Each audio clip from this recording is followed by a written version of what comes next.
સ્વાધ્યાય 3.16 નીચે આપેલા વિધાનોને ધ્યાનથી વાંચો અને કારણ સહિત દર્શાવો કે તે સાચા છે કે ખોટા. એ વર્તુળ ગતિમાં કોઈ કણનો ચોખ્ખો પ્રવેગ હંમેશા વર્તુળાકાર પથની ત્રિજ્યાની દિશામાં કેન્દ્ર તરફ હોય છે. બી કોઈ બિંદુ પાસે કણનો વેગ હંમેશા તે બિંદુ પાસેના પથની દિશામાં દોરેલા સ્પર્શકની દિશામાં હોય છે. સી નિયમિત વર્તુળ ગતિ કરતા કણ માટે એક પરિભ્રમણ પર લીધેલ સરેરાશ પ્રવેગ શૂન્ય સદિશ હોય છે. હવે જોઈએ કે એ વર્તુળ ગતિમાં કોઈ કણનો ચોખ્ખો પ્રવેગ હંમેશા વર્તુળાકાર પથની ત્રિજ્યાની દિશામાં કેન્દ્ર તરફ હોય છે.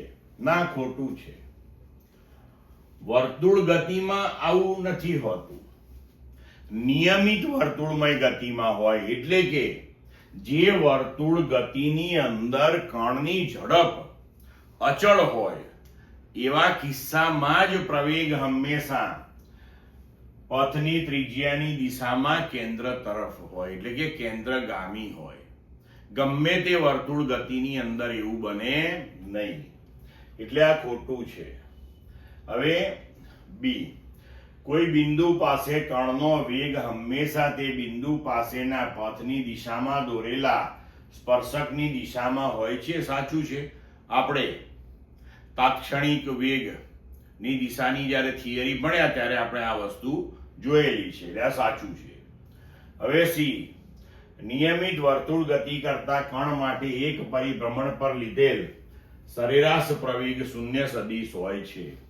હવે જો નિયમિત વર્તુળ ગતિ આવી તો નિયમિત વર્તુળ ગતિ કરતા કણ માટે આપણે ધારો કે આ પ્રકારની ગતિ વિચારો તો આ કોઈ બિંદુએ કણનો પ્રવેગ જો આ દિશામાં હોય તો એક્ઝેક્ટ એની સામેના વ્યાસાંત બિંદુનો વિચાર કરીએ તો કણ જ્યારે અહીંયા હશે ત્યારે તેનો પ્રવેગ આ દિશામાં હશે.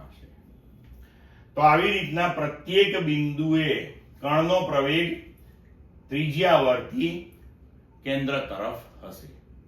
હવે સરેરાશ પ્રવેગ શોધવા માટે આપણે જો આ બધા જ પ્રવેગનો સદિશ સરવાળો લઈએ તો આ એક ઉદાહરણ પરથી સમજ પડે કે આ બેનો સરવાળો શૂન્ય થશે. તો તેવી રીતના આવી રીતે સામ સામે જ્યારે સદિશો બધા જ ગોઠવાઈ જશે ત્યારે સરેરાશ મૂલ્ય, એટલે કે આ બધા જ સદિશોનો સરવાળો જ્યારે લઈશું આપણે સરેરાશ મૂલ્ય શોધવા તો જવાબ આપણને શૂન્ય મળશે. એટલે કે આ વિધાન સાચું છે. પડી સમજ મિત્રો?